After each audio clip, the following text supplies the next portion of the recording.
nababwiye ko ngiyo nzajya mbahereza ibyo mwifuza mukunda amatiku kurusha ibyubaka. Hasi n'ubundi ko nta bwenge mbahereza ibyo mushaka. None ko aribyo mukunda murebe ukuntu abantu bagiye kubita bakuzura. Ibi ngibi turi kuvuga ntabwo bigenda kongera umusaruro mu bukene mufite. Ibi tugiye kuvugaho nta kintu na kimwe ariko space igiye ariko aya makuru murayakeneye. Aya makuru murayakeneye mbazaniye amakuru atariho ivumbi yitandukana cyangwa y'ibiri kuvuga mu misambanire n'uburaya n'imisambanire iri kuvugwa hagati ya Sabe n'umukobwa bita Are We Together. So come over here nimubwire amatiku muyakunda muri benshi. Cyo nkunda amatiku barayakunda bakakundana n'imiryango. Nimunyaruke muzi mwihute. Hanyuma hari abantu nabwiye abantu bakomeje kunyandikira kuri space nari nateguye bitewe na availability y'umutumirwa. Space yimuriwe kuwa gatandatu cyangwa on Saturday next week. Ubwo ngubwo no kuvuga ngo ni ku isabato y'icyumweru gitaha nibwo tuzavuga byimbitse bitewe n'abatumirwa nari mfite bitewe n'indi mirimo bafite ibagoye nibwo bazaboneka. Mumbwire ngo bon appetit. Inze mbivimuzi mbakaraga ikintu bita inkuru. Sabe nibyo yafashe Impanga umugore w'umugabo asigaho agatoki. Aragenda ajya gusoroma imbuto mu murima Imana yabwiye abantu ngo uyu murima ntuzawuryeho utabanje kuwemererwa. Ni mu sharing space ndaje. Mu sharing space. Sharing space my friend. Uyu nguyu bamwita Buriyane.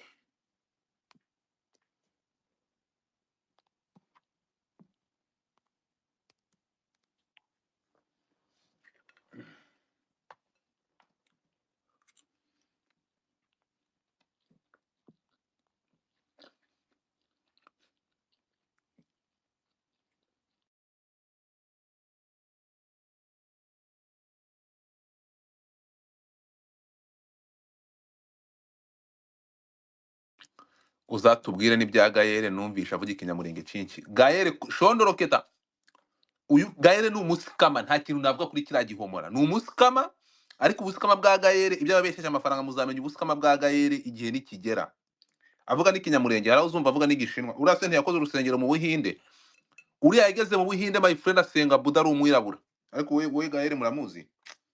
Nababwiye ngo nturwe ukuntu yirirwa atanga ubufaranga buhereza izi ngegera zo ku mihanda ahereza ubufaranga niki.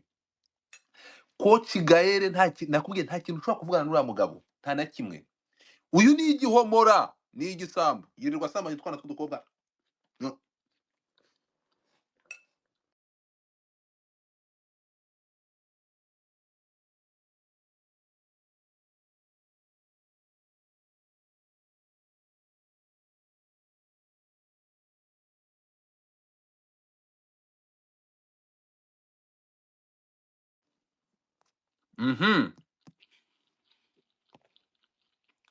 Iyi nkuru ya Sabe ngiye kubaha verisiyo igiye kubatungura muraza kumirwa.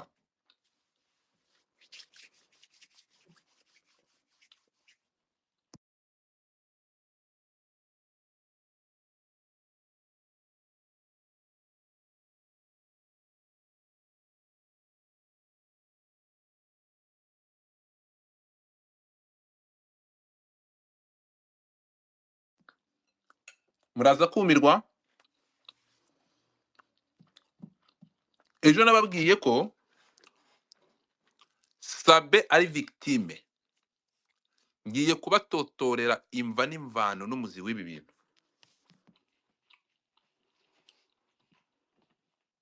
Ndayitotoranya ivimuzi. Ndabafite n'abatumirwa. Ndabafite abantu bo kuri hoteli ibi ngibi nimugire umuntu mubibwira.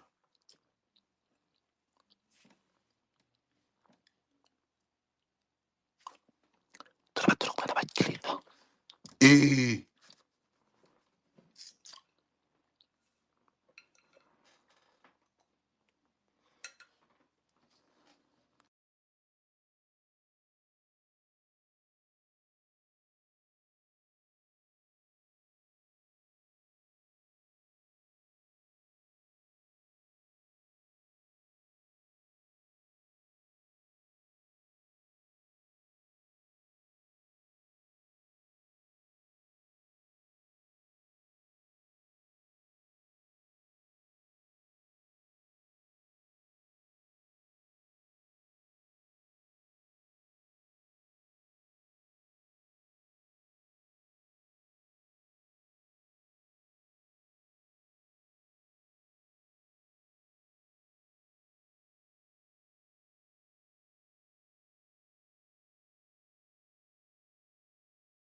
harabura abantu senkani nako 48, ubundi nkahita mbiva imuzi, ngahita mbatamo ukuri.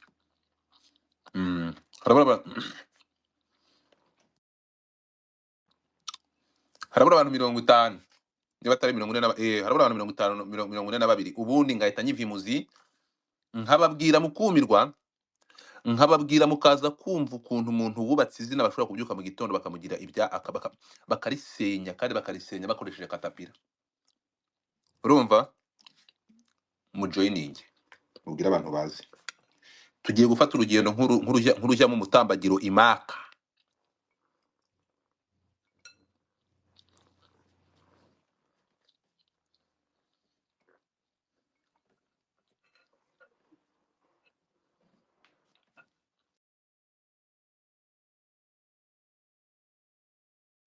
Igitsina giteje inkeke nk'intambara ya intifada. Intifada ni umutwe w'abayisilamu batuye muri Gaza batera abayisiraheli amabuye. Niyo ntambara iteye inkeke kurusha izindi, niko igitsina kimeze muri iyi minsi. Bana bato nimutirinda igitsina bizarangiramo abasazi ku muhanda. Ni mujoyininge muzi. Joyininge. Haracyabura abantu 44. Haracyabura abantu 44 nkabavira imuzi. Mukamenya ukuri. Kandi bajya bavuga ngo numenya ukuri kuzababatura. Hanyuma Irene kuri gusaba Mike tutarakubwira icyo tugiye kuvugaho, nawe warongowe mu barongowe muri iriya hoteli. Urasaba Mike ko mukunda kubwanuka uje kuvuga iki? Reka nyideclaringe kuko ibi ngibi byaba nibabigenza bate. Mukunda ndayifunze kavuki. Tell people to tell people ko hari kubura abantu 40. Niko kuri umuntu arazana abantu barabwanuka, umuntu agaturumbuka yirukanka, ntabwo uzimva n'imvano. Cresi zamuka wowe. Zamuka naje gusanga kugira ngo space zangeze zigira amahirwe. Hano mpafite umuhungu wa Yakobo, ni uzajya umbera ko host mu rwego rwo kugira ngo space zigeze zifite umutekano. Zamuka sha. Mfite umuyahudi nzajya nifashisha kugira ngo tugire umugisha. Ni wowe wenyine ahangaha utaragiriwe ubuntu, ntabwo wagiriwe favor. Uva mu muryango ufitanye isano n'ijuru. Naho abandi ngo Yesu yaraje ibyaha arabibayinga, dusigara turi kuri favere, bivuze ngo yisubiriye tubakongera bakaduta ibishanga tukaba abanyamahanga. Urumva? Zamuka kavuki, saba Mike. So rero wowe urukumva ko kuba uri ahangaha ni bo, ndagufite mba ndinzwe n'ijuru kuko ufitanye. Ariko rero ikibazo abayahudi musigiye mugira ibyaha birutwa n'iby'abapagani cyangwa abanyamahanga. Nimwe bantu noneho muri iyi minsi nimwe bigira abatinganyi benshi. Abanyayisiraheli nibo bagira abatinganyi benshi muri iyi minsi, nibo banyarugomo, nibo basinzi, nibo basambanyi. Ni ukuvuga ngo urebye amabi abanyayisiraheli bagera muri iki kinyejana, baratubeshya. Ntabwo ari abanyayisiraheli tumaze igihe tuzi. Harabura abantu 15, niba ntari kwibeshya, rwose banga 30 bavuye aka kanya. Turabura abantu 15, ubundi nkava inkuru imuzi mukumirwa.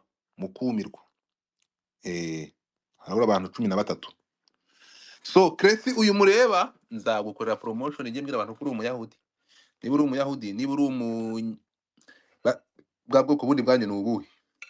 Kugeza igihe wambwira uri umujuifu, ariko ugomba kuzambwira ubwoko bwawe. Harimo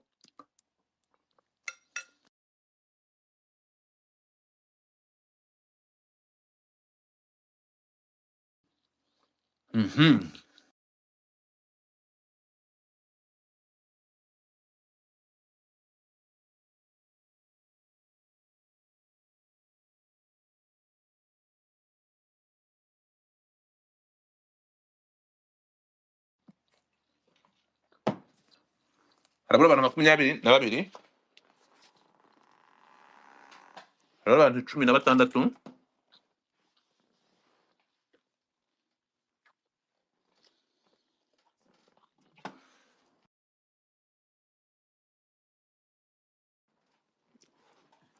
harabura abantu 3.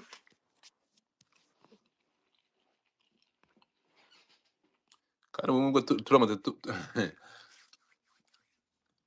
kamaze numve voice umpaye sha. Ese iyi boro ni umuriro uba utarimo wagwane.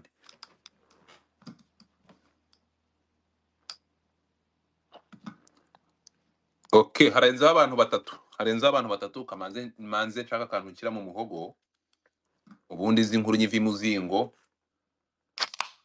Hari indirimbo ya Diplomate ngo fati imizingo yatakaye na na na na na na na na na ariko hagarariye abazwi. Crazy wabaye manager wa hip hop mu Rwanda, ukamanaginga Tough Gang, ariko batubwira ngo mu gihe wayimanagingiye niho banyoye urumogi rwinshi, niho bapayutse cyane, bamwe babatwara iwawa. Bivuze ngo ibi bintu nawe tuzagira umwanya wo kugira ngo udusobanurire. Nakuzamuye kare urabyanga, ubu ngubu nkuzunguje umutwe kavuke, ndaba nkuzamura manzi ugumaho hasi nk'iminota 2 kaceze, mara nk'iminota 2 uri aho hasi. Okay, abantu bamaze kwa 209 baracyari bake, cyari bake. Niko wa Muyahudi, ni wowe wenyine, uyu mugabo ni we managinze abahanzi mu gihe bamanagingaga babanywa ibyayura mutwe byinshi. Kuvuga ngo mukumara managinga yabanywesheje ibiyobyabwenge kurusha n'ikindi gihe cyabayeho. Niko urakasongoye.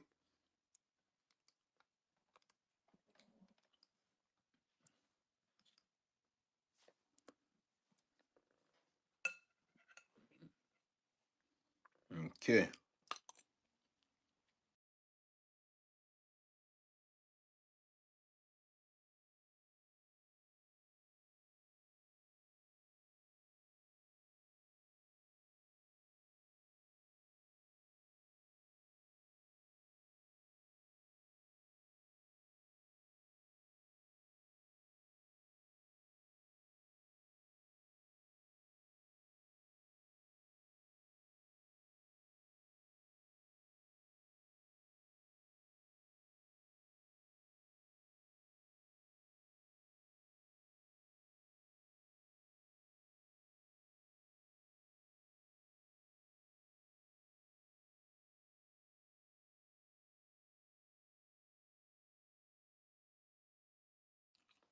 Abantu barimo kuza nibakomeze biyongere kuko aya makuru nagucika, iyi space ntabwo iri recorded, ndahita nyisiba. Niyo mpamvu ndi gutinda ngo abantu bazemo gakeya, harabura abantu bake.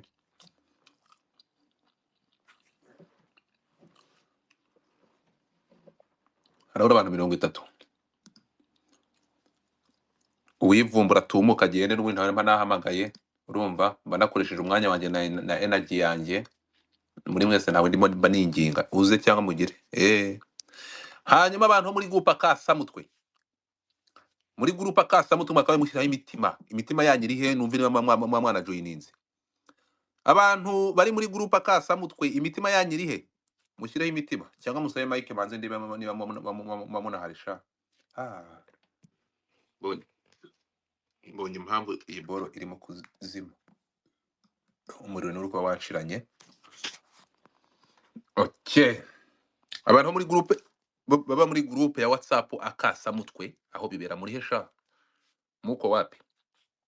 Ndi kubura abantu 12 250 ndatangirana nabo ngabo. Iyo mbare abantu mu dutima mwakimuse nk'abaka Mike ndebe niba muharisha, mujye munyereka ko mugaragiye sobuje, mujye mushyiraho udutima ndebe niba muhagaragaye. Wanse kunshyira muri groupe murezi, mushyireho udutima abantu muri groupe. Hanyuma abantu bashaka kujoininga groupe akasamutwe, reka mbahe link nyishyire muri comment hano, muhite mujoininga. Ndaje mukanya ningira abantu 250 muhite batangirira inkuru nimva n'imvano. Mureke iki gihomora cy'umukobwa kimaze kuzonga abantu, nze mbereke uburyo tubigenza. Mwake barike ariko ntayo mbaha. Groupe akasamutwe irihe uyu munsi? Ku bantu baza kujoininga, niba hari admin hano naza dusobanurire, niba hari admin nazamuke hano gato adusobanurire impamvu aya masahira ititwa katsamutwe. Ndabona groupe yitwa umutumirwa Nikki from now onward ngaho ndapfuye so gutembera kwa shyamba. Invite group link, copy link, ndayikopinze, reka nyishyire hariya muhite mwinjira.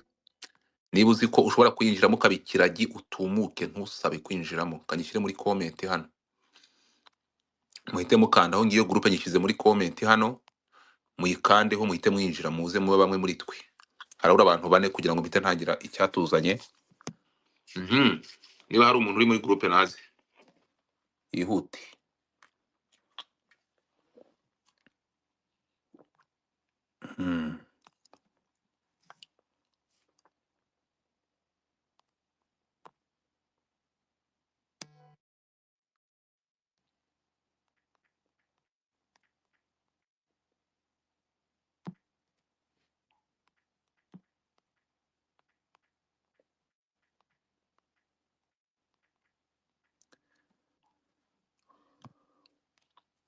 Harabura abantu batatu.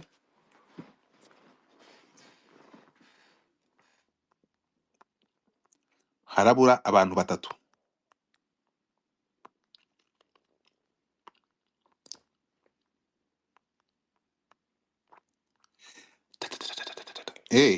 Muri kugabanuka.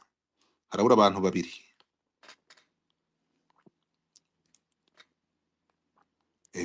Baruzuye. Hagira umuntu umwe aza dusengere Nowera warize mu nama ya FPR ngwino hano hejuru. Warize mu nama ya FPR wararize. Agapeti gakonje karira. Agapeti gakonje ngwino maze usengere kino kiganiro. Ngwino uza ngwino maze ikiganiro umugisha. Hanyuma Cressy ndi kukuzamura nakuzamuye byanze. Naomi Nowera ngwino hano. Abantu bari anonymous 86 ndi kumva nabasohoramo. Ndi kumva nabatumuramo.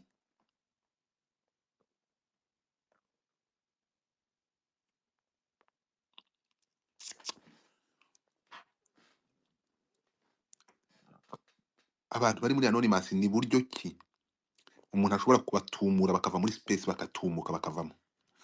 Abantu bari muri anonymous ushobora gusanga ari abayobozi ari iki n'iki n'ibintu nk'ibyo ngibyo, reka mabwiza ukuri. Abantu mujya muri anonymous mugatinya kuzana amasura yanyu hano, mushobora kuba mufite uburanga buke.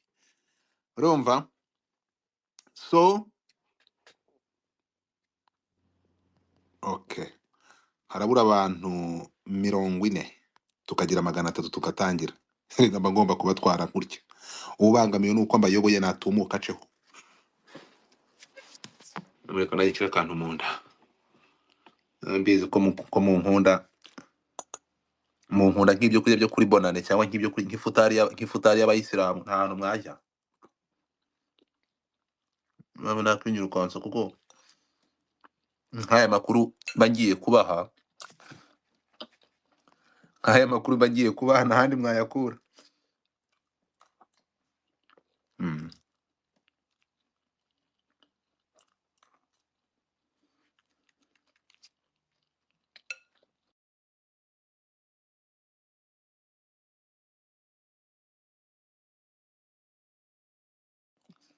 Okay.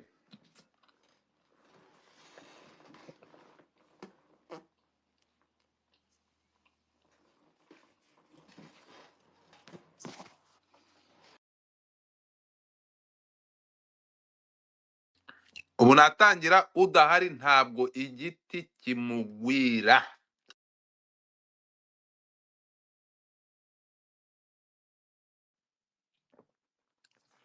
Murebe isi tugezemo internet bakasa mutwe. Ubu tugiye kujya kuganira ku ngutiya n'amakabutura y'abagabo bubatse. Ubu mwese abantu 270 mwahuruye kugira ngo tuganire ku mibonano mpuzabitsina yakoze abagabo n'abagore. Ubu muhuruye kugira ngo mwumve ibyakozwe cyangwa ibyabereye mu byumba by'abagabo n'abagore. Nukuvuga ngo abantu 270 mwese muri ahangaha kugira ngo mwumve igitsina kingiye mu kindi, mwumve ukuntu muri akasa mutwe. Ntayo nguhaye nawe yisabe kavuki. Nyiguha se nyiguha wayisabiye. Urumva ukuntu ntegeka ko saba Mike nyiguye nutayisaba ugumiyo hasi kaceze. ubundi sintuza yawe ubundi urashobotse. Internet z'uburoro ni gute? Ni wowe muntu wenyine nabonye ufite amaraso y'abayahudi. Ngwiza ukuri uri igitangaza kabisa. Dore internet yawe ni uburoro.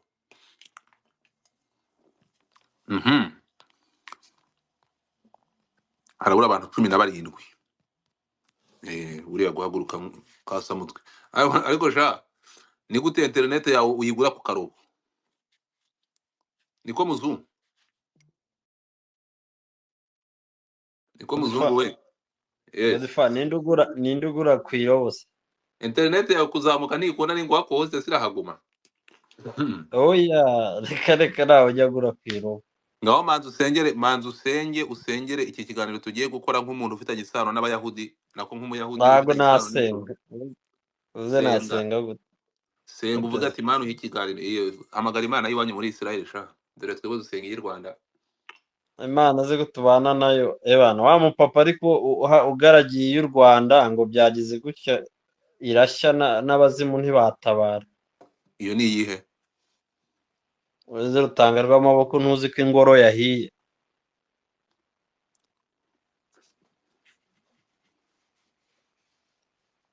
Yahiriye he?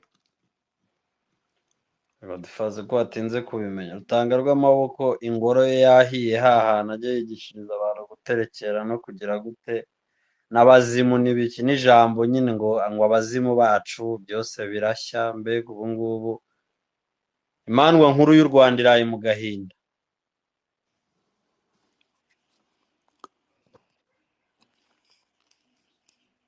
Ubu ngibyo bikagira abantu biza guhurira n'ibiri kuvuga kuri Sabe ko yasambanye n'Impanga.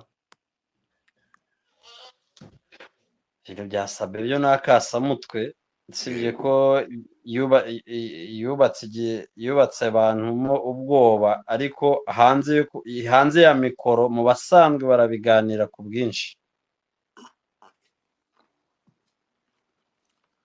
Hano inkuru dufite ngiye kuva imuzikani mfitiye gihamya iragira iti: hano hari umukobwa w'Impanga ufite izina ryitwa ngo Ngwino Ndebe. Sabe yaramubwiye ngo Ngwino Ndebe se? Oya.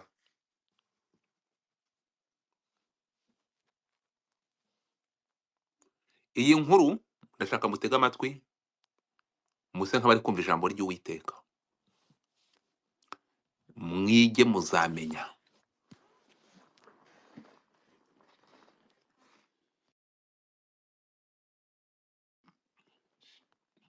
Hari izi Mpanga, hari Ngwino Ndebe niba ari na mfura nzima, niba ari na mfura ki, aba ni abakobwa babiri bavukana b'ibyuki babyina kinyarwanda mwamenye mukumirwa.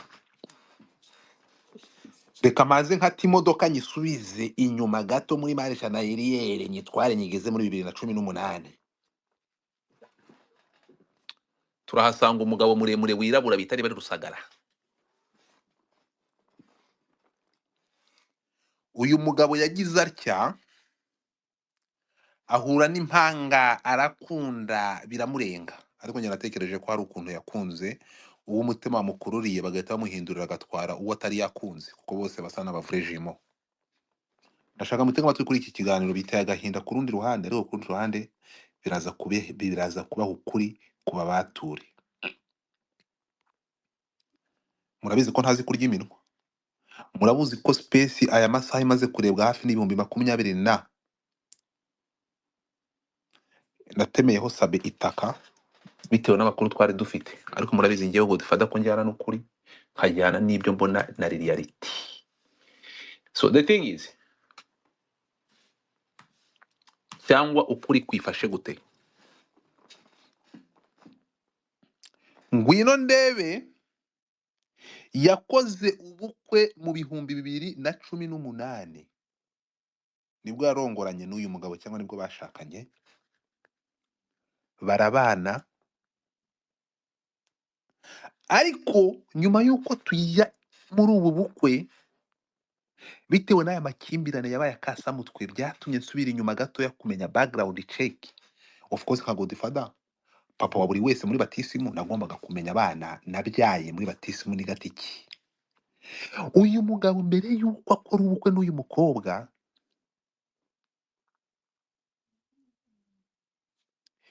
yari afite umugore wari ufitanye ibibazo n'umugabo we yendaga cyangwa yatikuraga cyangwa yarongoraga.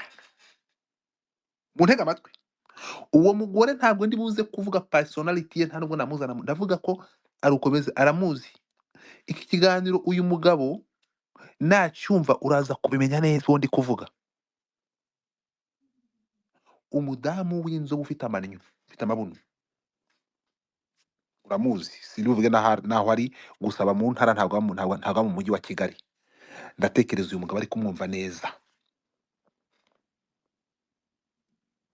Navuga ko uyu mugabo mu yandi magambo, niba ndi buze kumwita umupfubuzi, niba ndi buze kumwita umutangabufasha wafashaga umuntu utamerewe neza muri ibyo bihe, aho ngaho sinzi uburyo ndi buze kubyita. Byaje kugenda gute rero?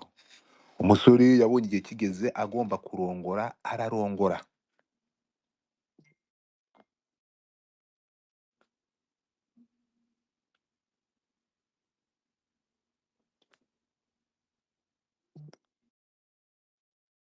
Ngo umugabo w'uyu mukobwa ngo yitwa ngo François, ntabwo nari nzi amazina ye, ntabwo nabyitayeho, ahantu nabyanditse ntabwo nabirebye.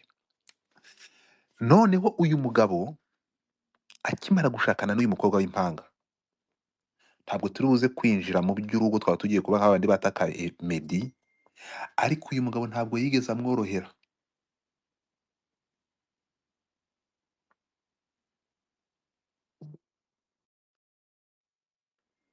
Ndetse ko barongoye impanga bose sinabimenya. Uyu mugabo akimara gukora ubukwe ntabwo yigeze yorohera, kuko bavuga ko, biravugwa ko 2018 batangiye kwesurana mu rugo. Uyu mugabo afite imyitwarire n'amatwara ameze nk'aya Kigufi. Kigufi ni umunyamahanga waje mu Rwanda kera aherekeje abakoloni, ahageze niwe watangiye kwigisha abantu kunywa urumogi. Kigufi muramubabwira buri munsi hano. Uyu mugabo ntabwo yigeze yorohera uyu mukobwa. Ndabivimuzi kuko niko biba bimeze, kugira ngo abantu bamenye ukuri. Bagiranye amakimbirane kuva 2018 cyane, mabi cyane. Uyu mukobwa cyangwa uyu mugore kugeza aya masaha, uyu mugabo yashatse kumurongora kinyarwanda. Nibuka kumurongora kinyarwanda, murabyumva. Yashatse kumugira old school, cyangwa yashatse kumugira wife house. Guma mu rugo ngo utamike, wicara aho ngo utunge, urere umwana, urere abana. Njye nsigarasiyo, nta kindi, ntabwo ntiwemerewe gukora. Ibyo ngibyo kubikora babyumvikanye byari kuba ari sawa. Ndashaka mubyumve, mwumve urugendo rw'iyi famiye ishaka gufata influencer cyangwa umuntu twamenye nka Sabe, bakaza kumucurikiraho itaka. Aya masaha bagiye kugendera muri ibi bintu.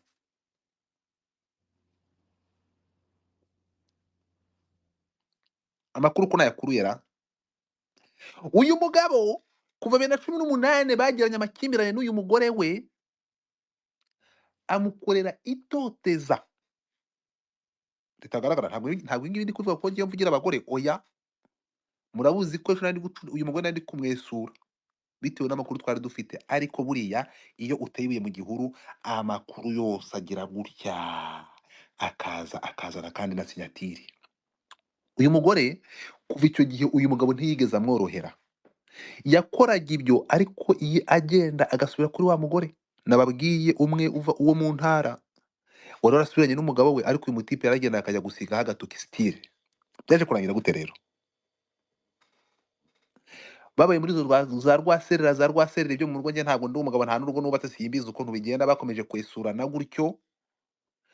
Mu yandi magambo, ntari buze kujya, ikintu kibabaje kurusha ibindi, ntari buze kujya in deep kuko ntabwo byemewe, ni uko uyu mugabo ngo niyo yasindaga yazaga agahohotera uyu mugore, yarepingaga umugore we. Ndapfuye. Hehehe. Wallahi wa kibaru. Hey. Ahangaha ibintu bibaye akasamutwe. Kumva ko ninjiye amakuru nkayagenda nkayacukumbura. So aba bakobwa bari basanzwe babyina, aya makuru ngiye kubaha noneho aya ngaya muraza gusanga ari open, ariko se mwari mwajya he? Nimushinga agatebe nibwo inkuru igiye gutangira. Nibwo hagiye gushya. Groupe baririmbagamo barahembwaga. Uyu mugabo aravuga ati iyo ngiyo bazakwenderayo enda hano icara mu rugo ngutunge sha. Ibaze kubibwira umuntu bari guserera my friend, ngo umukobwa amakuru agera ku kasamutwe ngo nuko uyu mukobwa cyangwa uyu mudamu no kubona amafaranga yo gukoresha umusatsi bitakundaga.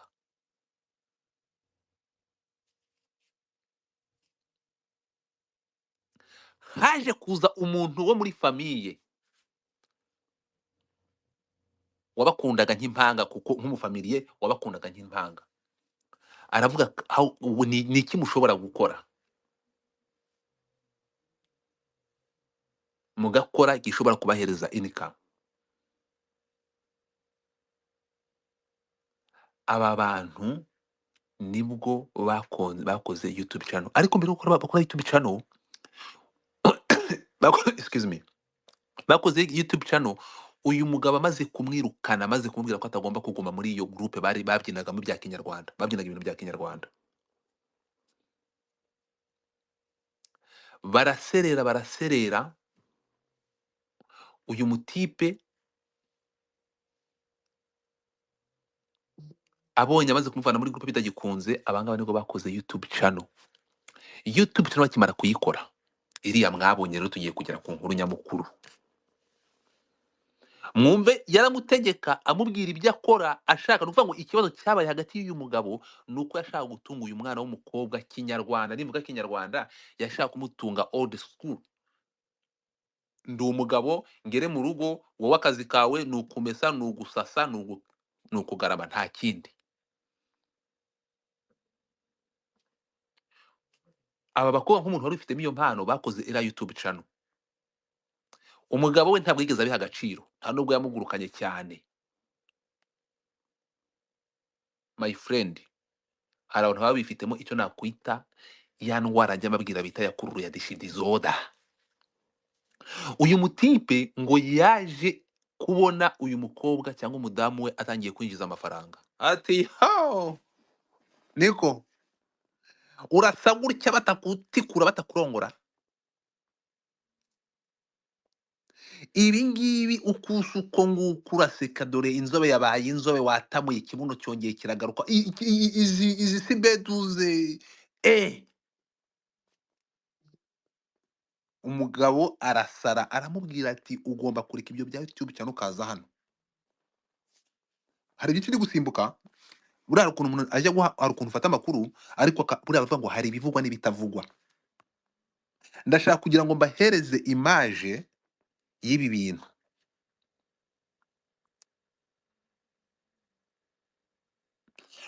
Mwumve ukuntu uyu mugabo ari akasamutwe, mwese muraza kwikorera research zanyu mukurikire.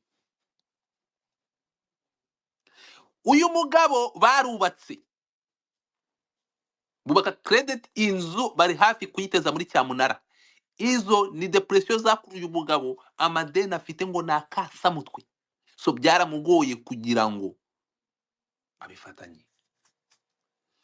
Uyu mwana w'umukobwa cyangwa uyu mudamu we bafitanye abana, yari afite amahirwe agera kuri 99% yo kuba yajya hanze akadekarara famiye akayizana.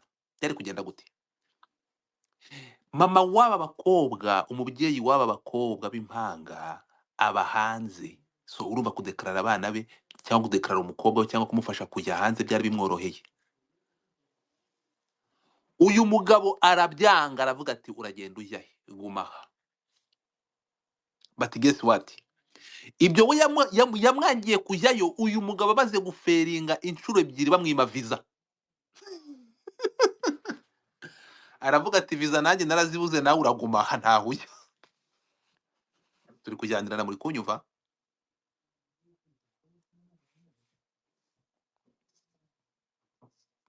Ati ntaho ujya, nanjye nabuze aho njya, we urajya he?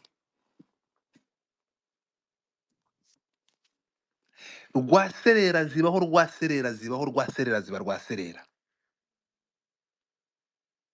mwibuke uyu mugabo yari yaraserereye n'itorero cyangwa biriya abantu babyina ibintu bya kinyarwanda babyita gute? Ni idini naryo ra? Ntabwo ari idini babyita, ariko se wa muyahudi we wamfashije iri shyano mba nakuzamuye ngo uze ubiputa hano n'iryo bondo riri mu ikabutura. uravuga irihe se? Aba bagena traduction nk'inyamibwa cyangwa inganzo ngari babita gute? gusa si Urakoze. itorero danse traditionnelle. Itorero ry'igihugu rihindutse ribyina rite? Itorero ririmo tujyamo mu ngando. Nta munyarwanda utavangiye uri ahangaha, uyu nguyu ari kumva ngo ari kuzana nk'iby'itorero agashyiramo tradition byo muri Israel. Ngwino hagira umunyarwanda uzamuka utavangiye. Reka nzamure nyirabutisi bahari. Nazi God fast bya ni babyina nk'intore nk'urukerereza ufite ikibazo kintu. Reka twumve nyirabutisi hano. Yewe sha reka twumve abafite uturemangingo. Arega nanjye ndikabira canga urabona nkanjye ndavanze sinzi niyo nkomoka. Twagiye yewe nyirabutisi. Bite wa mwangavuwe? Bisa ameze neza. Bari abantu babyina babita gute? Bagenda gute? Inganzo ngari babyita itorero babyita gute? Itorero. Ni itorero, okay. Ubwo biravanze ni itorero ariko ntabwo ari agatorero k'inkoko. So uyu mugabo yari afashe uyu mudamu cyangwa afashe ngo ino ndebe umugore we amubuza kuzongera kujya kubyina kandi niho yavanaga amafaranga amufasha nawe. Noneho ikintu cyobaje kurusha ibindi, YouTube channel amakuru mfite ngo nuko barisivinze ibiganiro byabuyinze barisivinga 1 million y'amanyarwanda amafaranga agira gutyo menshi agaragara. Uyu mugabo biramurya, abangamirwa no kubona umugore yayobozaga yatunga agatoke pita apa akagenda yatangiye kubona income, biramubangamira pe. Arongera arafuha nk'ukuntu yabigenje igihe cyane amuvana mu itorero, arongera agira ate, arongera amubwira ati funga YouTube channel. Umuntu wafashije bano bana b'abakobwa ni Sabe. Ahangaha niho rero Sabe agiye kubiziramo. Aha niho Sabe agiye kubiziramo. Sabe yabafashije kuva ku munota wa mbere kugera ku wa nyuma. Ikosa Sabe yabafite amahanga hano gufasha abana b'abanyarwandakazi. Umuntu yanze ko urumva hari amakimbirane, yanze ko ibaza umuntu yanze ko uyu mwana w'umukobwa cyangwa madamu we yapurayinga visa, undi yanga kumusinyira ngo agende n'abana. Ibyo ngibyo byabaye uyu ngo ataramenyana na Sabe. Murumva amakimbirane yabanje mbere yuko uyu mukobwa bamwirukana bamuvana mu nganzo muri aya matorero yabyinagamo. Ni ukuvuga ngo Sabe yarabaye umuntu wa kabiri ugiye kwesurana n'uyu. Nuvuga ngo Sabe nawe yabaye victime nk'ukuntu iriya torero ryabaye victime. Mbere yuko ashinja Sabe ko amusambanyiriza umugore, yabanje gushinja itorero ryose ko abasore babyina muri iryo ntuza bamurongora. Muri kumva icyo kintu birababaje. Ku rundi ruhande hari amagambo ntari buze gukoresha hano cyangwa n'ibindi ntari buze gukoresha. Ibi turi kuvugana hari n'inyandiko muraza kumva mwumve impamvu turi kuvuga ibi nka Sabe ufite izina, ufite abantu afasha aya masaha. Public iri gufata Sabe nk'indaya, iri gufata Sabe nk'umuntu mubi, iri gufata Sabe nk'umuntu ufata opportunity ku bantu avuga ko afasha akabasambanya. That's why we are here. Ariko nihaboneka izindi facts bigaragaza n'ibindi bimenyetso, we gonna be here. Ariko ndi kubabwira amakuru mfite nabonye. Kandi naherewe kuri telefone my friend, ntabwo ngiye nuri indege ngo ngiye kuri tele bampereze mfate n'ibimenyetso by'amaraso. Oya. So Sabe yafashije aba bantu nk'uko afasha abandi bose bisanzwe. Uyu mugabo aserera n'umugore yamushyiragaho ingenza hagiye hose. Munyumve neza, mu minsi ishize ndashaka mu byumve, mu kwa 11 umwaka ushize,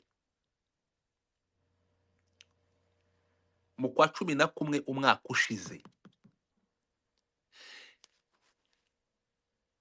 nibwo uyu mugabo yakomeje kuba kasamutwe mu rugo rwe.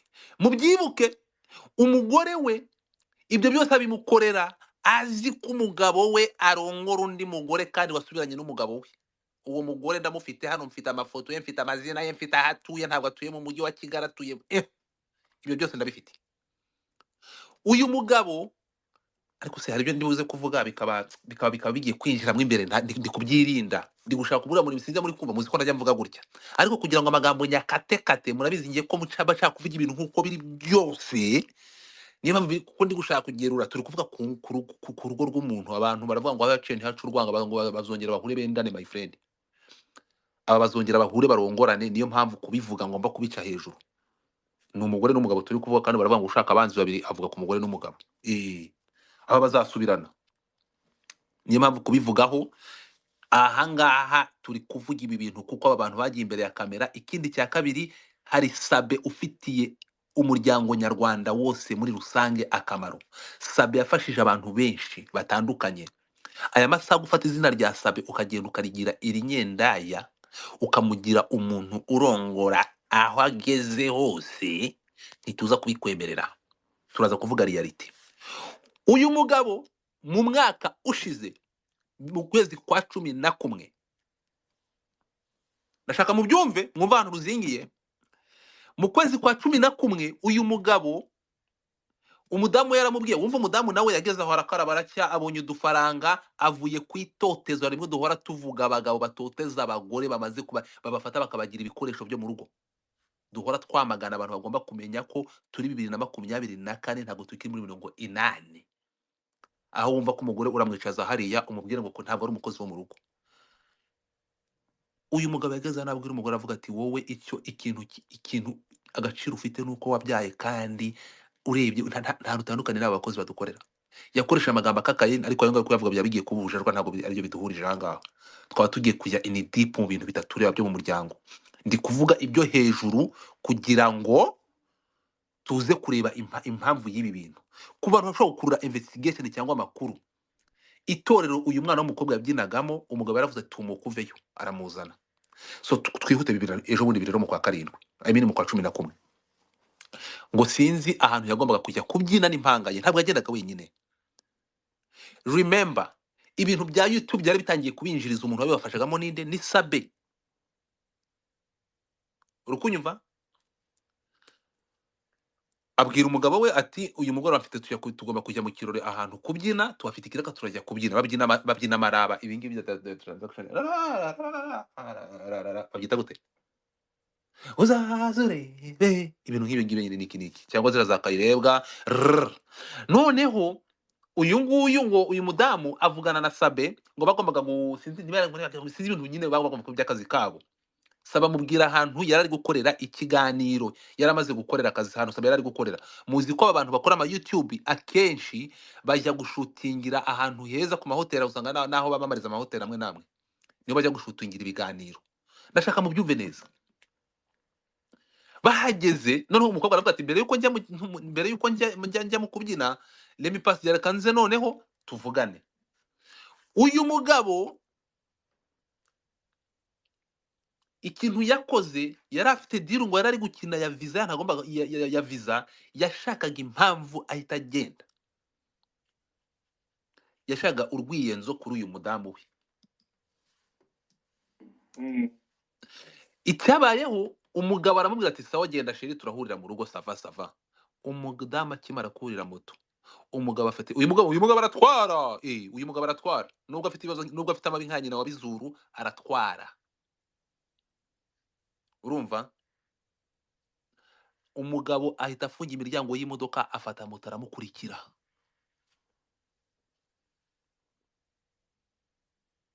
ndashaka mu byumve afata moto aramukurikira aragenda uyu mudamu akigera hahandi yaragiye guhurira na Sabe ngo baganire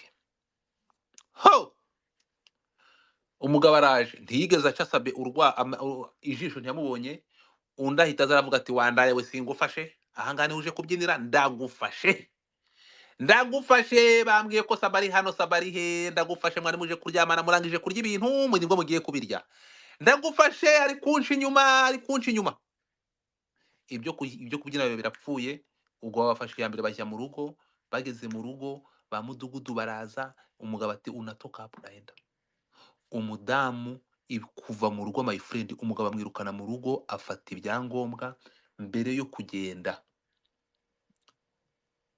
ubuyobozi buraza, umudamu asinya ko uretse abana batwaye nta kindi kintu atwaye, kuko umudamu yari ageze ahantu kwihangana bimunanira. Umudamu arasinya, umugabo arasinya ko nta kindi kintu atwaye, atwaye abana be gusa. Umudamu asiga umugabo mu nzu, afata abana bacaho, aragenda ajya gucumbika. Hari indi ivuga ngo umugabo gito, mu yandi magambo uyu ni umugabo gito. Urumva? Aragenda. Uyu mugabo we yari azi ko amakuru avuga ko, nawe ahari niba kino kiganiro arabizi, amakuru avuga ko yahamagaye umuntu, ndashaka mwumve, yahamagaye umuntu umwe muri famiye y'umukobwa, aramubwira ati mu kwa mbere ngwino ndebe azaba ari hano mu rugo rwanjye yaragarutse. Mwibuke mu kwa 11 ati azaba ari aha nakoresha imbaraga, nakoresha amarozi. Ako kantu k'amarozi rero, uyu mugabo kumanza ari umupfumu, kumanza mvugana na Rutanga. Iyo yasereraga n'umugore we yaravugaga ati wowe nzajya Tanzania nkurogere. Uyu mugabo nakasa mutwe. Urukumva? Remember, uyu mugabo ahantu batuye n'ibyo bibazo by'amadeni barimo n'amakredi bafashe y'inzu, umugabo byaramurenze. Bibaye mu kwa mbere ntibikunze, na promise yatanze ko bazabana ntibyakunze, ko umudamu agaruka, abonye yabaye determine, umudamu w'icyo akeneye ni divorce. Kuva 2018 ngo uyu mwana w'umukobwa ntabwo yigeze agira amahoro n'uriya mugabo. Aragira kumuca inyuma kuri wa mugore wo mu ntara. Uyu mugabo nabihakana nzamuzanira ifoto y'umudamu, cyangwa muzanire n'uwo mudamu mbizane. Uko bamugenje nawe yarabagenje. Nuko uyu mudamu ashaka plan B.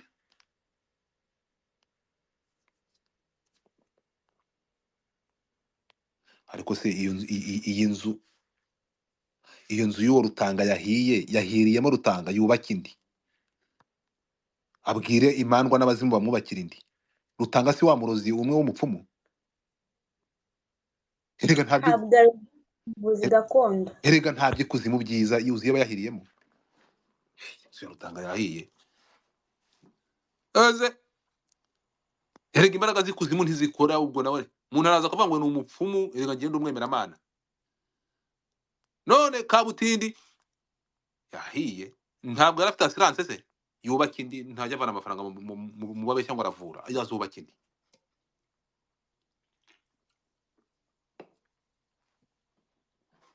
Mwihangana abantu bari kumwe ngo ni musengera, ntawe nsengera, kumuha pole y'iki?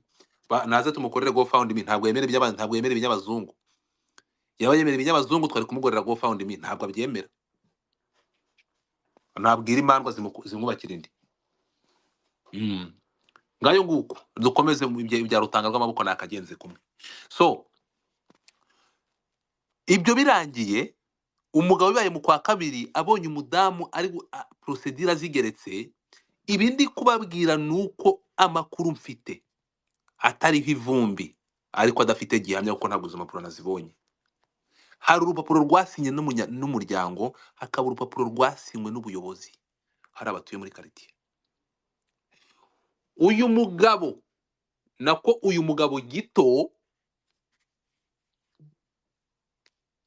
wazonze umugore akashaka kumutunga nk'itanu na rimwe, yaje gusanga nta yindi plani ihari yo kugira ngo yivane mu kimwaro, yewe n'izo manza zihemo, agaragaza ko umudamu yamunaniye.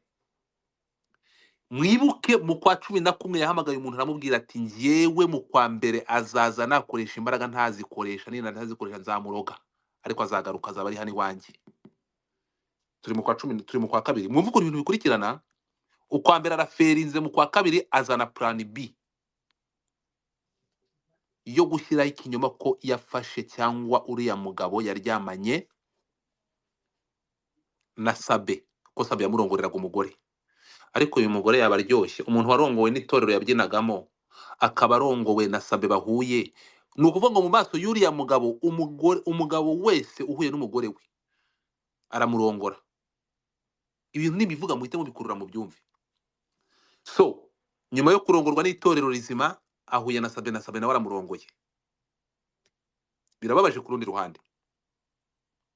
Nta nubwo njyewe Sabe yigeze antera agahinda nkimara kumenya realite y'ibi bintu. Umuntu wantegana n'uyu mudamu bro, uyu mubyeyi bambwiye amakuru y'ibyo numva ngize agahinda, kandi muzi ko njyewe nta so nyuma yaho uyu mugabo aravuga ati ngomba gukreye ikintu kigasakuza, noneho nkagaragara nka victime, niyo ntuza yaza, niyo divorce yaza ikaza bigaragara ko victime narongoye, I mean narongorewe umugore, ariho bivuye.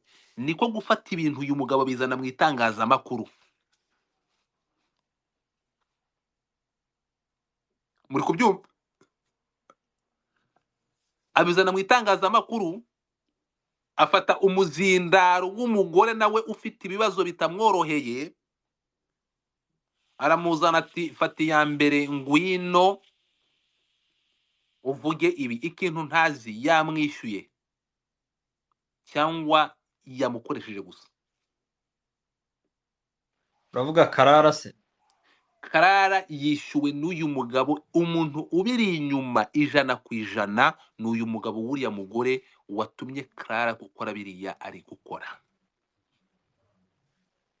Ariko rero nkuko mubizi, nagize gutya ndagenda ndavuga nti Clara we ni gati ki batumye kuza agafata iya mbere mu guhindanya Sabe.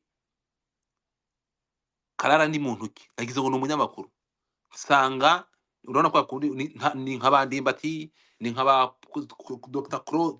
Claude baba Pasteur Claude byabisambu, bamwe bake baza bagafata YouTube channel wa nawe ni umuntu wagiye aterura YouTube channel agenda hariya atazi icyo bita gukora isebanyabuhanga cyangwa gukorera ibyaha ukoresheje social media.